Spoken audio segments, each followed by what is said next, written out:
Hi, my name is Cameron Kabatting, and I am here today in the Vexo studio, and I'm going to be talking to you about the FX6 and how we use cinema cameras on our professional productions.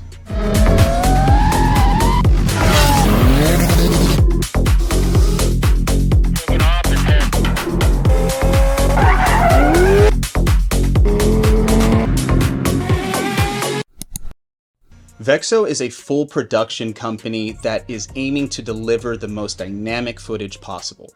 One way that we've decided to go about doing this is by mounting a cinema camera to a Cinelifter. The Cinelifters bridge the gap between camera helicopters, zip lines, and crane arms. While it is safer and cheaper to run than a full helicopter, it also allows us to have more dynamic motion than a crane arm or zip line. There are a lot of different cinema cameras out on the market today, from the Red cameras to the FreeFly Ember. You can even have a ARRI Alexa. However, we decided to go with the Sony FX6 because we already run a Sony ecosystem, and this camera is perfectly suited for FPV. One of the reasons why we chose the FX6 over here for our FPV usage is that, unlike most other cameras that have removable ND filters, the FX6 has a built-in ND filter that automatically changes and adapts to a variety of lighting conditions, meaning that if we were to be moving through a diverse set of lighting conditions, our image will always be perfectly exposed. The Sony FX6 has the unique capability of being able to capture super clean low light images, and that can be found in even the most extreme low light situations. It's able to do this because it has a dual base ISO and it has a maximum ISO rating of 12,800. This is something that you're only going to find on the FX6. Due to this camera's fixed sensor, it's able to compensate for a lot of the vibrations that are inherent on FPV drones. This allows us the flexibility to stabilize the image in post-production. One cool thing about the Sony FX6 is that it has an autofocus capability, which is very good and can be used to ensure that the shot is in focus.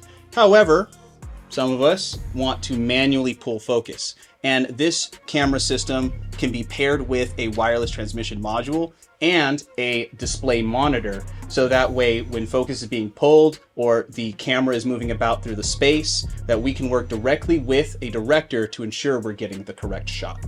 The last cool thing about the Sony FX6 is its ergonomics. It's actually perfect for using on a Cinelifter due to the narrow body. It provides better clearance for the propellers and actual better aerodynamics for the vehicle overall. And that's why the FX6 is the perfect camera for FPV purposes. Now, let's talk about why this FPV drone is the perfect lifter for our cinema camera. Some of you may be asking yourselves, what is a Cinelifter? Well, it's an FPV vehicle that can carry all kinds of cinema payloads, from the camera itself to the wireless transmission system, and occasionally we can carry a gimbal. Now, that payload comes out to be around 5 to 10 pounds. That capability, in comparison to a 5-inch over here, which can only carry a GoPro and about a total of pound of weight, it gives us significantly more flexibility when it comes to our camera payloads. Unlike a DJI camera drone with its nice steady gimbal, this drone right here is designed to really unlock the true essence of flight. It's designed to dive down gigantic cliffs, fly close proximity to fast-moving hypercars. It's designed to truly push the limits of what is possible with a drone. This drone can do all of that. However, at the same time, it's carrying a higher caliber, higher quality camera. And the capabilities that this camera and this drone combo unlocks is unlike anything else you've ever seen. Early on in the decision-making process, we decided that we wanted a heavy lift camera drone that could fly close and have similar flight characteristics to a 5-inch mini quad. When we came across this frame over here, we saw that it was, one, the lightest frame on the market, and it had a very powerful propulsion system, that being an X8. Let's talk a little bit more about what an X8 is. It is a drone that has twice the number of propellers and motors as a traditional drone, and as you can see here, it's shaped like an X. This results in significantly more thrust in a smaller package, and it also has the added benefit of increased redundancy. For example, if we were to ever lose a propeller mid-flight, this drone would still be able to make its way back home. In addition to being one of the lightest and best performing Cinelifters out there, this frame also has some really cool design considerations. For example, it has an adjustable camera mount here that can be locked in place. It has a quick release mechanism for the battery tray, and it also has a quick release mechanism for the camera here. And one of our favorite design considerations on this vehicle is the lower placement of the front arms. This allows the propellers to spin and to have a lower camera tilt without worrying about the propellers being in the view of the camera, giving us the option to run a variety of different camera angles. This drone also has a coaxial placement of its propellers, in so much that the propellers on top spin in the opposite direction of the propellers on the bottom, and it provides a lot of power in an overall very small size package. One of the ways that this drone is adaptable is the inclusion of the quick release system.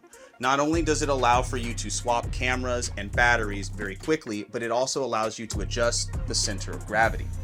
This allows for a variety of different payloads to be mounted on the system and still retain its desirable flight qualities.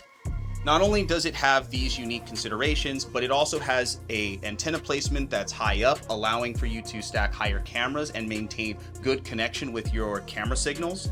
It also has a GPS module mounted here on the back that allows it to return home in case of emergency. And not only that, but it also has these folding landing legs that allows for a lower placement of these front rotors, which again allows for better placement of your cameras, and it allows for your drone to be folded for storage. Thank you so much for watching our video today. I hope you've learned something about Cinelifters and how they're used on professional shoots. Please like, comment, and subscribe. And if you have any questions about Cinelifters, please put them in the comments section below, and we will see you in the next one.